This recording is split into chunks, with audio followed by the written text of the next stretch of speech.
Nice, notre journaliste à l'affût chasse les rythmes transmusicales de Rennes. Jonglant avec la cumbia, la salsa, le reggae ou le rockabilly, les Migno Crusaders se sont donnés pour mission d'offrir une seconde jeunesse aux chansons folkloriques de leur pays. Une île des Caraïbes? Et non, Freddy et Katsumi viennent du Japon. Mais alors, vous pouvez me prouver que vous êtes bien nippon? Ouais, c'est ça. Bien sûr qu'on est japonais. Quand le shamisen fait...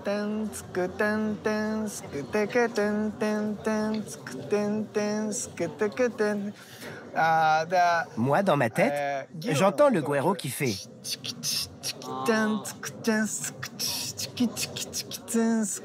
Je trouve que ça colle bien avec de la cumbia. Alors, on part sur cet arrangement. Guitariste de rock et de métal, Katsumi Tanaka rencontre le chanteur de Migno, Freddy Tsukamoto, il y a 20 ans. Avec 8 autres musiciens, il dépoussière les hits du folklore nippon, comme ce Tanko Bushi, qui raconte le travail dans les mines de charbon. La danse qui l'accompagne mime le creusage de la pelle, la pousse d'un chariot ou l'accrochage d'une lanterne.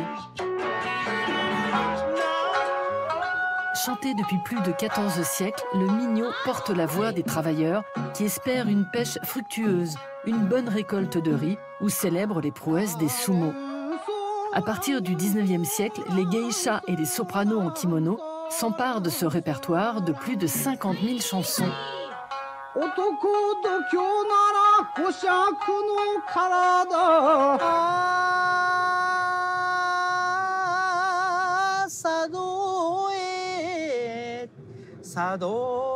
Ça ressemble à ça.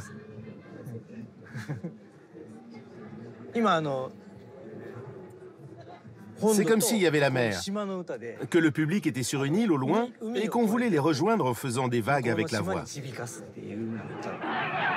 Très peu enregistrés, les Mignos sont la bande-son des festivals comme le Obon, où l'on danse pour calmer les morts.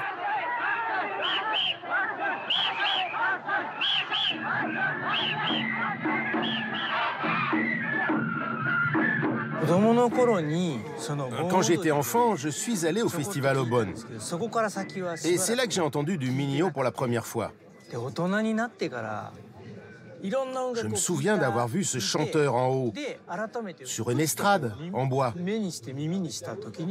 Même devenu adulte, ce moment fort est resté en moi, et quand j'y pense, ça me touche beaucoup.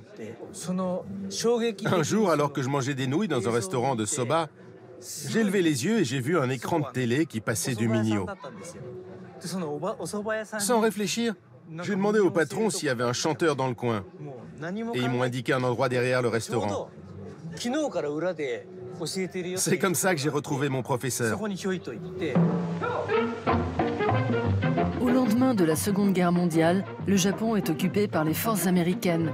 Fleurissent alors des clubs pour les militaires où résonnent swing et sons afro-cubains. Les stars de l'époque s'appellent les Tokyo Cuban Boys. Ce sont les premiers à hybrider chant traditionnel et maracas. Pour Katsumi, le déclic arrive en 2011 avec la catastrophe de Fukushima.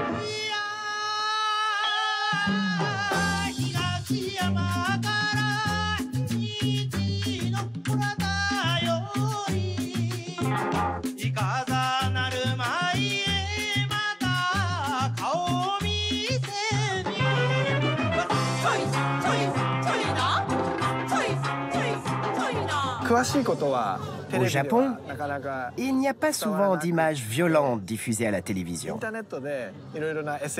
Et là, même sur les réseaux sociaux, on pouvait suivre l'évolution de la catastrophe en direct. À ce moment-là, au moment de l'explosion de Fukushima, j'ai ressenti pour la première fois le besoin de faire quelque chose pour le bien commun. J'ai eu envie de faire une musique joyeuse pour soigner les blessures causées par la catastrophe de Fukushima.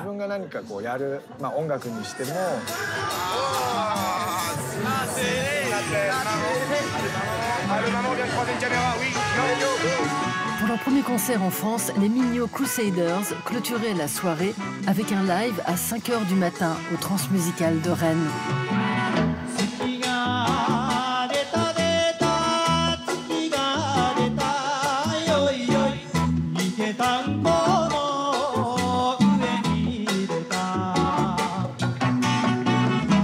Trax, c'est où tu veux, quand tu veux, sur arte.tv et les réseaux sociaux.